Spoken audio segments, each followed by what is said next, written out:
Okay. So, in talking about the GROW model, I'd like to just take a moment to just evaluate to make sure our understanding is good here. Some common misconceptions or errors in evangelism, and make sure we understand how the GROW model helps to clarify. Here's a misconception. One of your church members will say, "Our church does evangelism once a year." What's the problem with that? It views evangelism as what? An event. When successful evangelism is a year-round process that includes kindness, truth-sharing, studying, and mentoring. Okay, what about this? Friendship and compassion is the best evangelism. Well, certainly preparing the soil with friendship and service is very important. It's essential. But it's only one of many essential phases. So you can't say it's the best. It's just part of the process. And sometimes people pit one against the other. And we need to be very careful not to do that. Each is essential. Okay, what about this? Some people say we should do personal evangelism instead of public. Did you know that Ellen White says that if we could have only one part done, whether it be the extensive meetings or individual labor, do you know what she says we should choose? Individual labor. If we can only have but one done, let it be individual labor. So some people see that and they say, yeah, I don't want to mass distribute flyers and have big public meetings. Let's just do personal evangelism because it's more effective. I get people who tell me that all the time. We should, with our evangelistic meetings, where we really get strong interest is when you invite friends, and it's personal invitations. I agree that is the most effective way. But why do we have this mindset in the church where it's either or all the time?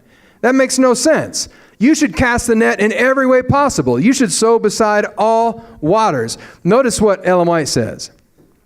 When both are combined, extensive meetings and personal effort with the blessing of God, a more perfect and thorough work may be wrought. So here you have it. The best thing is to combine personal and public outreach ministry, and that's where the more perfect and thorough work will be wrought. Never forget that. So don't let yourself get into an either-or silo, one-phase mentality. We need to make sure every phase is active, and we're including both corporate and personal ministries. What about this one? A lot of baptisms is evidence of successful soul winning. Is that true?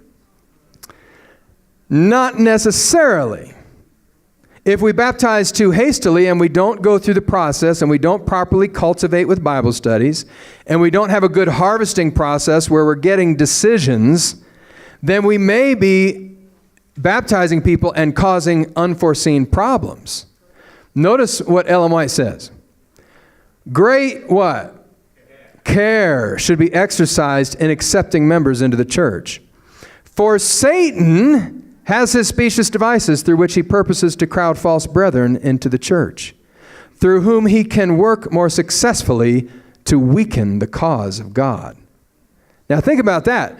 That means that there are some people that the devil wants you to baptize. So shouldn't we make sure that we care about people? And one of the problems that we have, there's a couple problems we have. One is that people sometimes think that baptism is some mystical, magical thing. It's not. The decision, the conversion is the key, and the baptism is the seal that's set on that. The baptism in water is the seal that's set on that baptism of the Spirit. We want to make sure that they're genuine Christians and that they understand what they believe. I tell people, look, we're going through a baptismal preparation. We're studying and making sure that you understand what the Bible teaches on fundamental things. And if something were to happen to you, God forbid, during this time, it wouldn't mean that you're lost. Because you're right where God wants you to be. You're learning, you're growing. We don't need people thinking that baptism is somehow their magical, seal the deal type of thing. We want to highlight baptism and its significance and its importance, but we don't want people to feel like they have to hurry and rush into it. And we don't want to feel like we have to do that either. So the other problem we sometimes have is when churches, conferences, unions, divisions put more emphasis on baptism than discipleship. And what can happen is we can be more concerned with numbers. Now, lest I be misunderstood, let me be clear about something. I think we should measure numbers. I believe that pastors who don't get baptisms should be labored with. I believe that pastors should be soul winners, and there should be evidence of that soul winning. Hey, on the day of Pentecost, how many people were added to the church? 3,000. How do we know? Somebody counted them, right? Numbers matter. Numbers matter. We want more baptisms. Jesus gave us that in the commission. We want more. But that's not the ultimate goal. The ultimate goal is the quality of the conversion and the development of the disciple of Christ. So let's make sure that we're patient. My recommendation is that you don't baptize someone a moment before they're ready, but that you don't wait a moment after they're ready. There are some places where they want to take everybody through a 1 or 2 year process before they're baptized. Well, you don't need to do that. If they've studied through the foundational Bible teachings of the Seventh-day Adventist Church and they've made the practical commitments, then they're ready to be baptized. And you don't need to wait. But on the other hand, if they've not studied those things out and they've not made those practical commitments, then you may need to continue studying with them. And this is the important aspect of baptism. Baptism is not the end goal. The end goal is to make disciples who make disciples. And so we need to make sure that we're doing our work well. Now, I just answered the last misconception, which is that baptism is the end goal.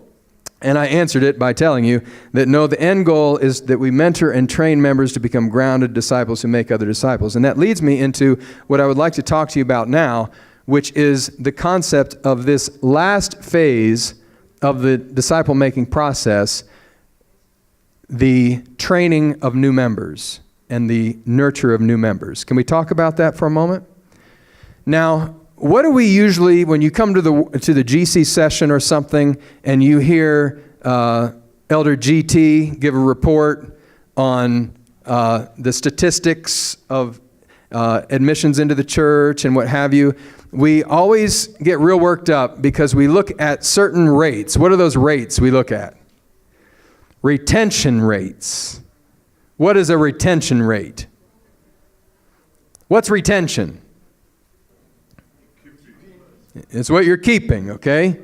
So if you have looked at the statistics over the last 40 years, 4 out of every 10 baptisms on average have left the church. So 40%. And so we make a big emphasis on retention. I will tell you my personal conviction on this. I totally support the Nurture and Retention Committee that I am helping to serve on at the General Conference. I believe we are doing the right thing by not wanting people to leave the church, but I have a little bit of a problem with our focus on retention. And I'm going to tell you what it is.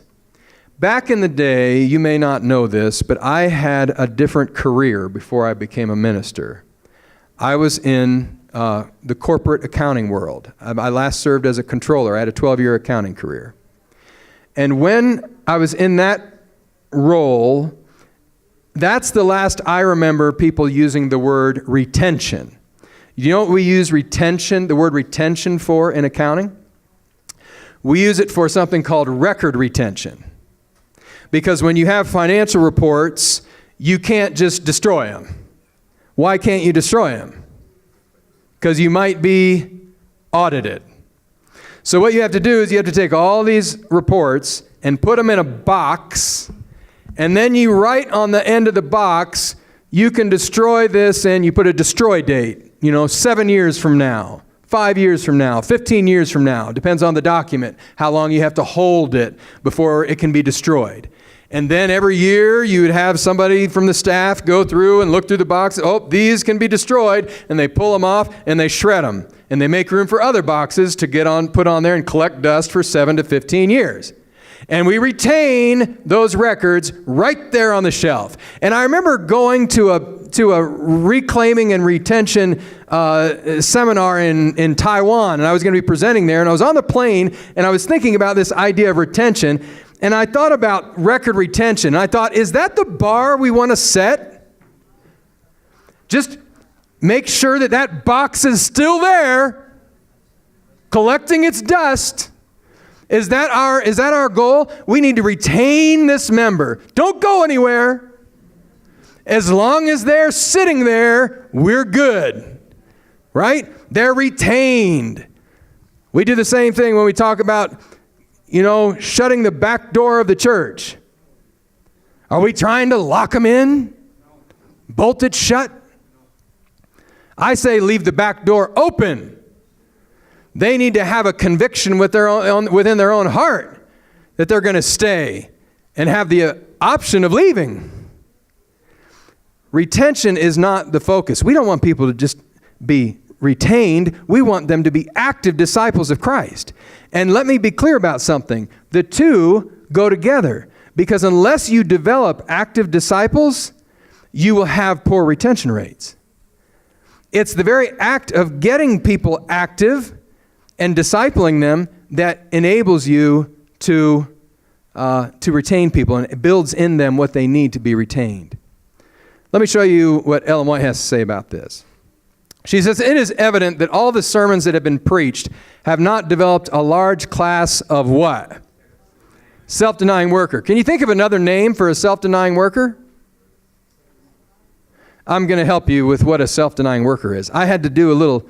It dawned on me one day what a self-denying worker was. And she seems really, this is really important to her. She says she implies that we really need more self-denying workers, and that we're preaching and preaching and preaching, but we're not developing self-denying workers. She says this subject is to be considered as involving the most serious results. Our future for eternity is at stake. The churches are what? Withering up, because they have failed to use their talents in diffusing light. So she said they're not active, and we don't have enough self-denying workers, and all the preaching we're doing is not creating them. So what's a self-denying worker? Well, Jesus said to his disciples, if anyone desires to come after me, let him do what?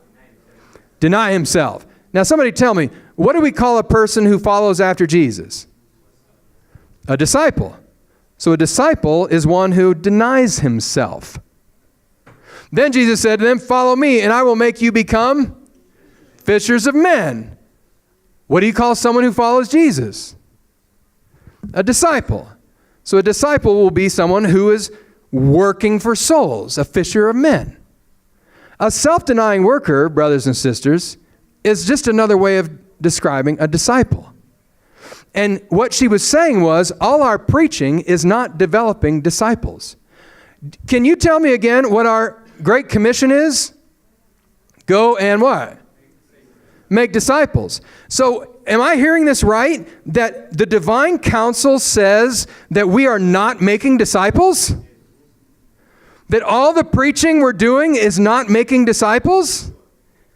This is scary. When it dawned on me, I'm like, whoa, is it possible that we're only bringing people to a point where we make members, we baptize them? Let's be clear. We are not just to make church members, but to make disciples. And that requires more than just what we do prior to baptism. It requires some development. Let me talk to you about some keys to successful discipleship. Things that we recognize from areas in the world where they really have good retention rates and where they have active members. Number one, assign a mentor or guardian to every new member. A mentor or guardian. Ellen White speaks of this. She says, after individuals have been converted to the truth, they need to be looked after.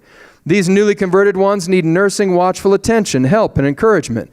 These should not be left alone, a prey to Satan's most powerful temptations.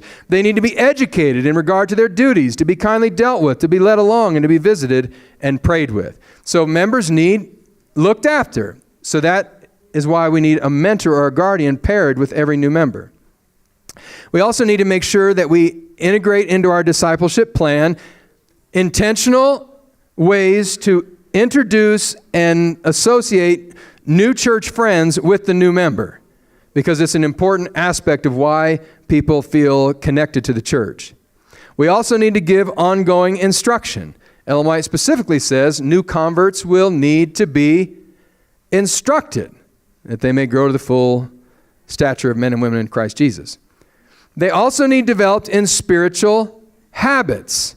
Why is that? Because if you can develop them in spiritual habits, you will have accomplished more than just about anything else you do with discipleship. I tell people, if you can get somebody reading the Bible in spirit of prophecy and praying every morning, you will have someone who will develop into a strong Seventh-day Adventist. But see, that's what we don't recognize that, and we don't intentionally have ways of building that habit into our that needs to be part of our discipleship plan of new members. Ellen White says, Satan well knows that all whom he can lead to neglect prayer and the searching of the Scriptures will be overcome by his attacks.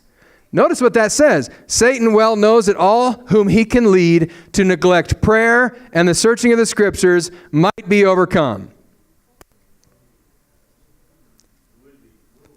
Will be overcome. That's incredible.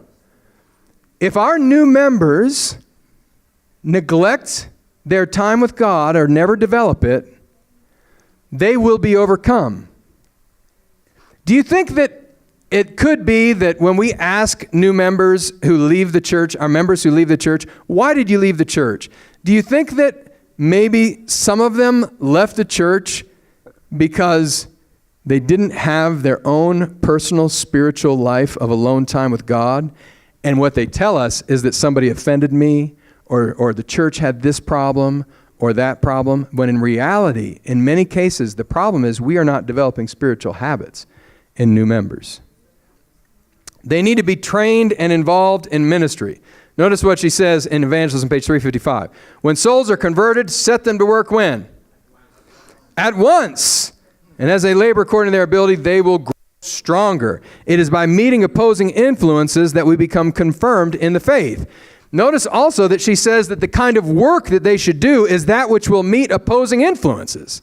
So this isn't just greeting people or having some, relatively, unobjectionable job to do. This apparently has to do with sharing your faith and meeting opposing influences. So off the bat, members should be encouraged to share their faith and have ways of doing it. She also says in Christian Service, page 69, let all be taught how to work, especially, if you're going to teach anybody how to work, especially should those who are newly come to the faith be educated to become laborers together with God. I mean, this is incredible. If there's anybody we should be putting to work, it's those who are just baptized. And then, of course, we need strong small groups and Sabbath schools, the kinds of things that bind people together, because if they can bind strong relationships with other people in the church, they will be less likely to leave. And that's exactly what Sabbath school is about. But not just any Sabbath school. You need a Sabbath school that's alive, right? One that has Bible study and prayer as its foundation, fellowship as its format, mission as its focus, strong small groups and Sabbath schools. Well, what we did in our department is published a resource that incorporated all of these elements and keys to successful discipleship of new members, and we developed that resource and gave you one when you came to this meeting. I'm going to talk to you about it a little bit, but I need to get mine out. I didn't do that before I came up here. Thank you, Justin. If you have in your materials this book, do you have this book? Yes. Pull this out for me, would you?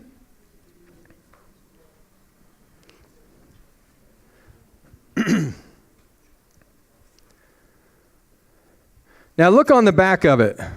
What do you see on the back? Preserve. Okay, because this is part of a series, and this is dealing with the preserve phase where you train and develop so that you can keep strong the members that you have baptized and continue the cycle, because they will become soul winners themselves. Now, what this book is let me tell you what this book is not.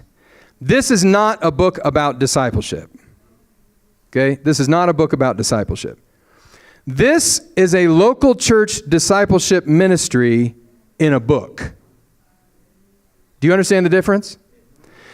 A book about discipleship is a book that you read, and that tells you, what you have to go and develop to do somewhere else. This is a plan that's already developed for you, and you could immediately begin to disciple every newly baptized member with this book.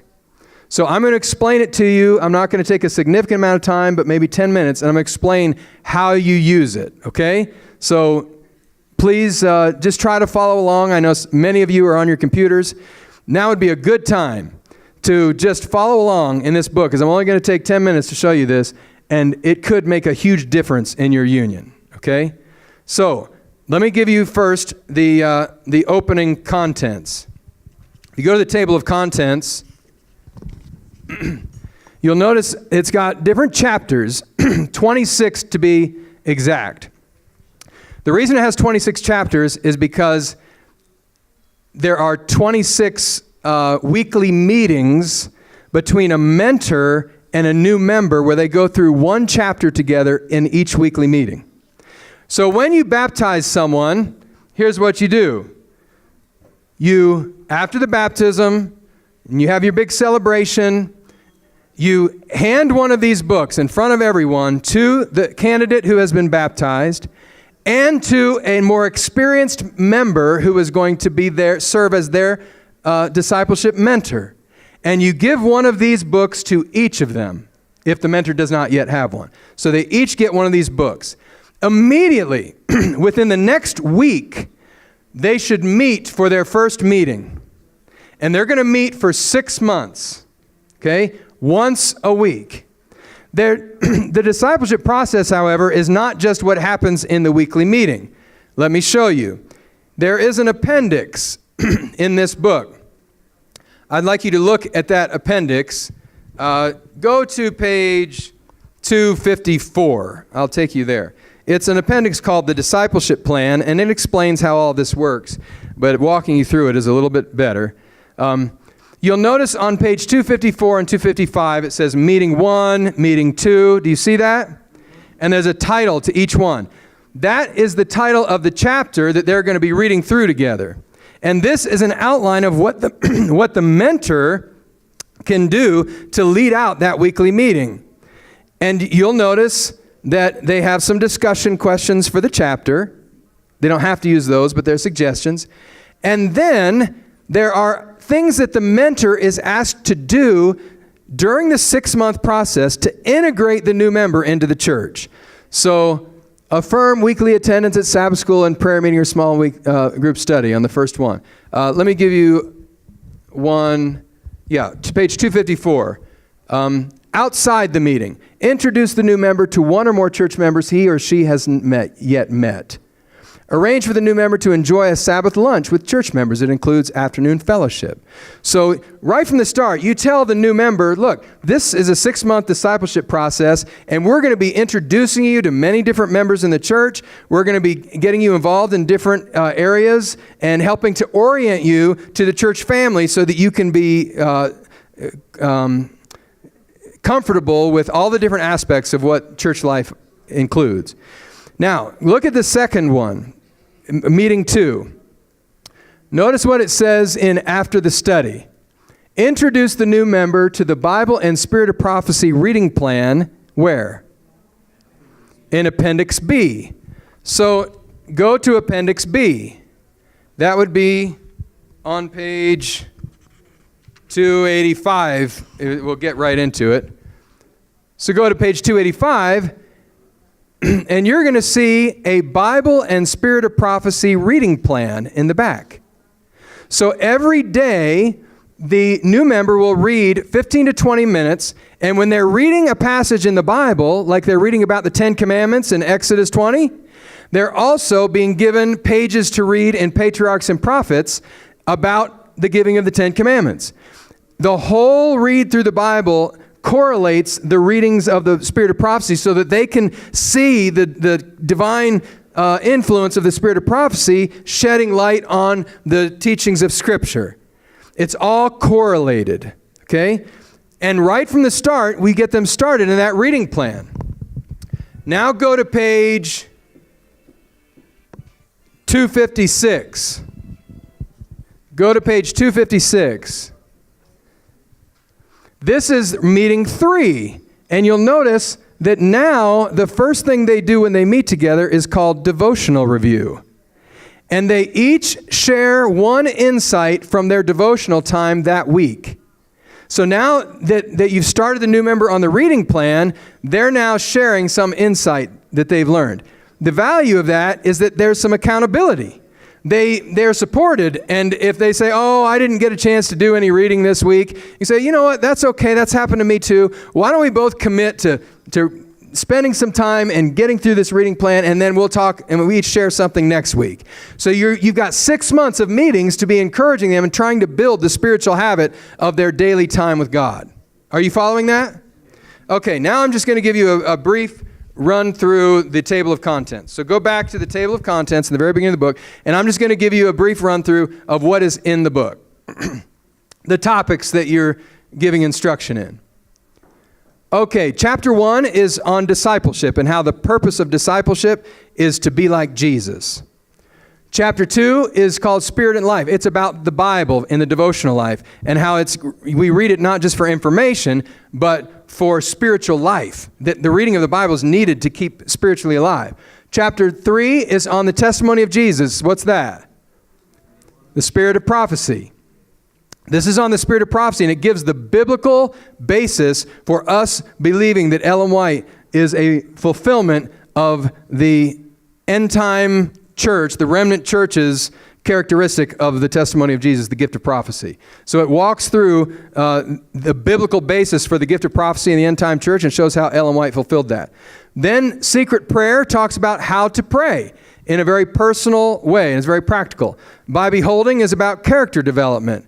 The family altar is about family worship. Did I hear the sister back here saying that the parents don't have family worship? Did I hear her saying that? Well, are you training your new members to have family worship?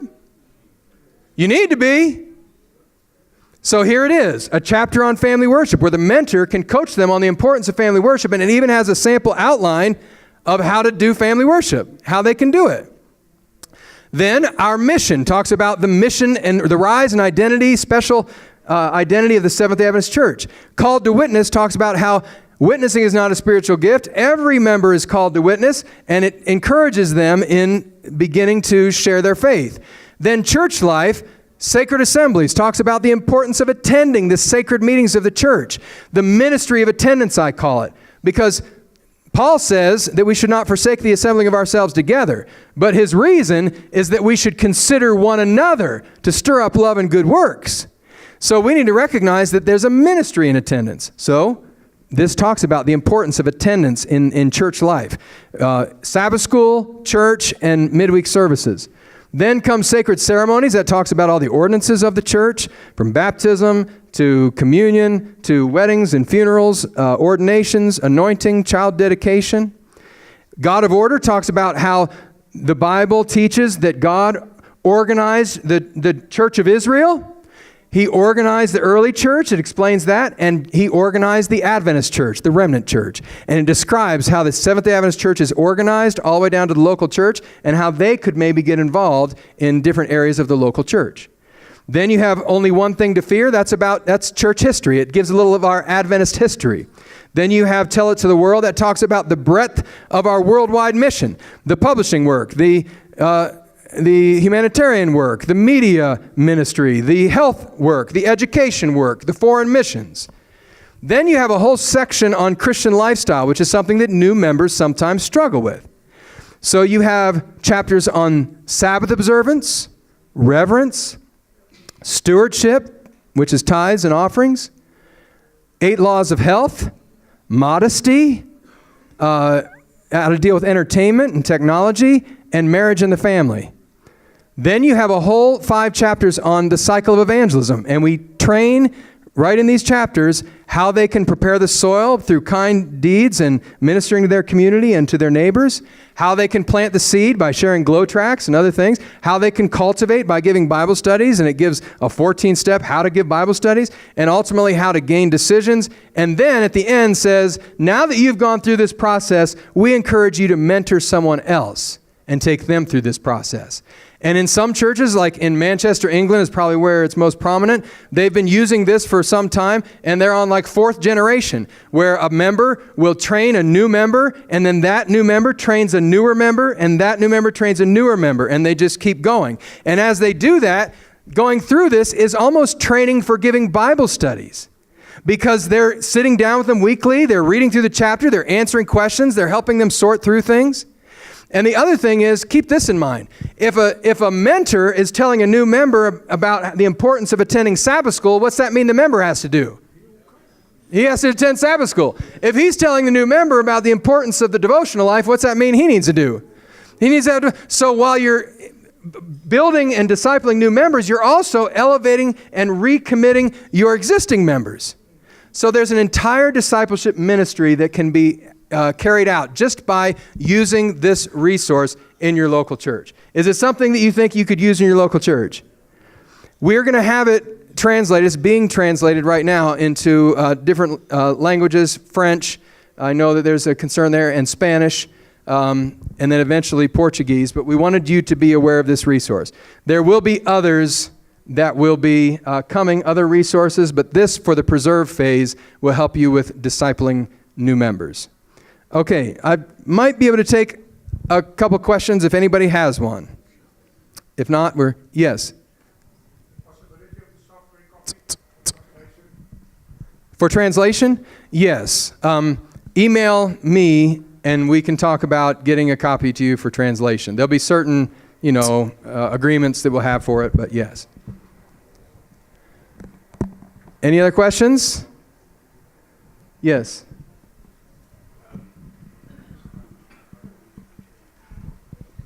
Well, this one is more serious. Are you suggesting to us that if we are to maintain the church in Africa, we should first teach people before we baptize them?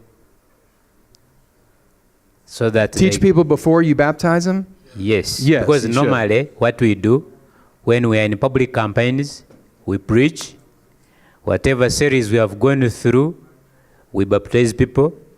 Then we create Bible studies. We keep on now. We start nurturing and teaching people the doctrines and other issues.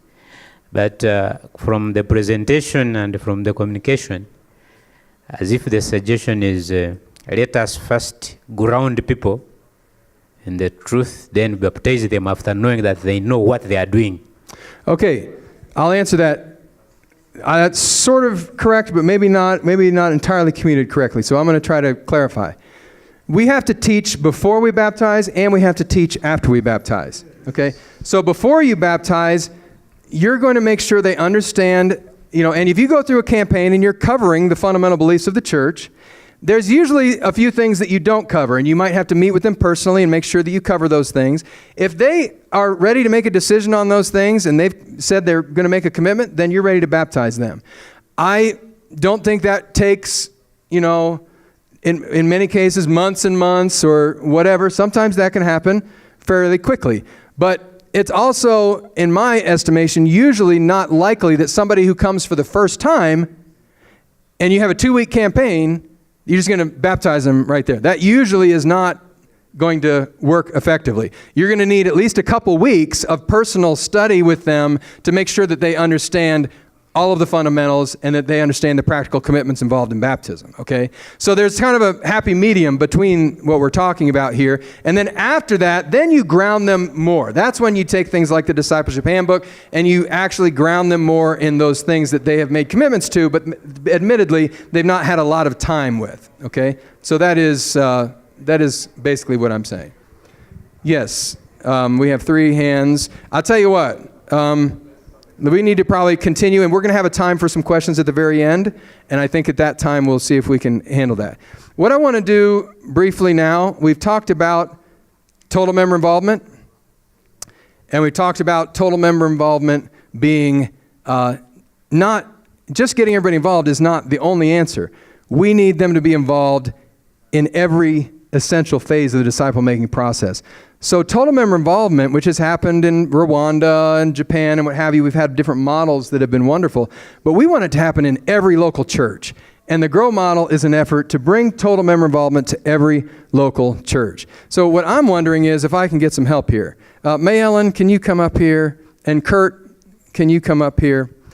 Have you appreciated the presentations of this team? Amen. Amen. I don't know if you know this, but you are looking at the GROW cycle. Did you know that? You're looking at the GROW cycle. just hold your horses. Somebody tell me what May Ellen is. May Ellen, Community Services, and Andrea is preparing the soil. May Ellen, come stand over here for the good people. I couldn't get them to print in color. I would have if I could have. She's preparing the soil. Somebody tell me what Camille is doing. Harvest. He is planting. So, remember the goals for every local church. Church-wide community ministries. Active literature and media ministry. Go take your place, please. Thank you. What's Kurt doing? What's that? Cultivating. Cultivating. Kurt, go take your place. I needed an evangelist, somebody who has held a lot of public evangelism, and so I grabbed my friend Ramon. What is Ramon doing? He's harvesting, that's right. And I just talked to you about a burden of mine, which is discipleship ministry for new members. What am I doing? Preserving. Did you know that you had the whole growth cycle right here? This is why we train this way, because you need comprehensive evangelism. Every phase is essential. All right? Okay, now it's a photo op. Okay, get your pictures and then put your camera down because we got to move on with the program. Okay, thank you. You can share if you didn't get one. Thank you for your participation. I just want to give to you, if you have questions about this, there is my email address.